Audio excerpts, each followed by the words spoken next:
রাধে রাধে বন্ধুরা, তোমরা সবাই কেমন আছো? আশা করছি সবাই খুব ভালো আছো। আমিও খুব ভালো আছি আমার গোবিন্দের কৃপায়।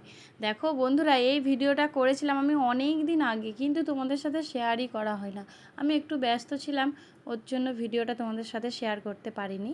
দেখো, আমাদের বাড়িতে যারা এসেছিলো হরিনাম করতে তারা সবাই ছিল, তাই সবাই মিলে নিয়ে যাচ্ছে। আমাদের এইখানে কাকিমারা, বড়মারা, সব ছোট্ট ছোট্ট বোনেরা সবাই মিলে নিয়ে যাচ্ছে।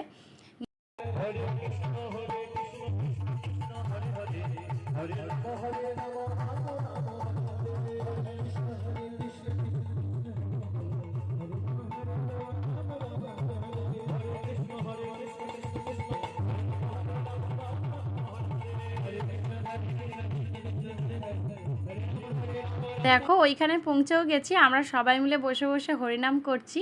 আর যিনি গায়ক মানে মেন, তিনিকে আমি নিয়ে গিয়েছিলাম। আর তার আগে ওনাদের সবাইকে বোনেরা সবাই মিলে নিয়ে গিয়েছিল।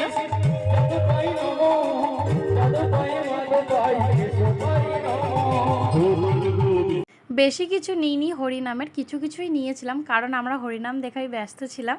তারপরে দেখো বাড়িতে চলে এসেছি। ওনাদের এবার খাওয়া দাওয়ার সময় হয়ে গেছে। একটু কাবজি ছোলা দিয়ে পনির দিয়ে তরকারি, আর হচ্ছে গাজরের হালুয়া, আর লুচি আর মিষ্টি, এগুলোই দিয়েছিলাম। আর ওনারা যখন এসেছিলো তখন একটু টিফিন দিয়েছিলাম। টিফিনটা খাওয়া দাওয়ার পরে প্রোগ্রাম করেছিল। তারপরে আবার খাওয়া দাওয়া করে বাড়ি চলে গেছে রাত্রিতেই, মানে ভোরের দিকে। তারপরে দেখো সকালবেলা এবার এইদিকে মালসা আরে সব করা হচ্ছে। এইখানে আমি গোবিন্দর জন্য সব কিছু রেডি করছি। এখানে লুচি, পটল ভাজা, আলু ভাজা, আর ওই গরম মশলাগুলো সব করা হয়েছিল, মানে ভেজে গুঁড়ো করেছিলাম। ওইগুলো সব চিড়েতে দেবে বলে ঠাকুরমশাই বলেছিল।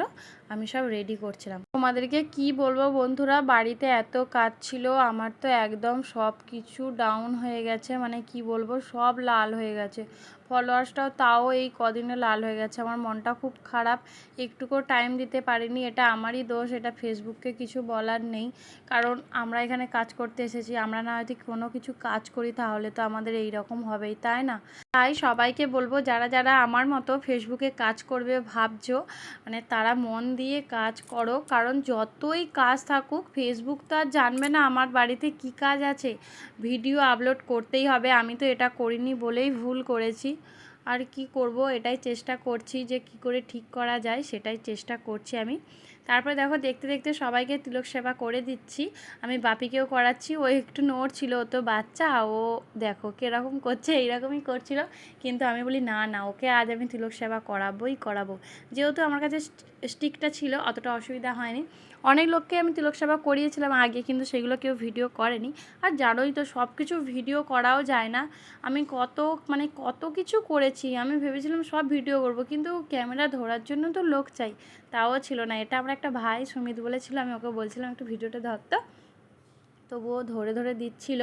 ওই জন্যই ধরা হলো সব কিছুই। দেখো, অনেকটাই ও ধরে দিয়েছে। তারপরে আমার মেজো দিভাই ছিল, ও ধরে দিয়েছে। সবাই তো ব্যস্ত, মানে কি বলবো, আমরা বাড়িতে 4 বোন, আমার শাশুড়ি মা এসেছিলো, মানে সবাই মিলেই ছিল, হাতাবাতি করছিল। কিন্তু আমরা তো আমি তো জানো অনেক দিন এসেছি মায়ের বাড়ি, আমরা তো আগে থেকেই কাজ করছি, কিন্তু পুজোতে এত কাজ, মানে কি বলবো, আর কিছু বলার নেই। আর বাদ দাও, পুজো তো কাজ করতেই হবে, বাড়ির পুজো বলে কথা। তারপরে দেখো আমরা এবার বেরিয়ে পড়ব। তাই আমি তুলসী মহারানীকে সবাইকে নমস্কার করে নিলাম।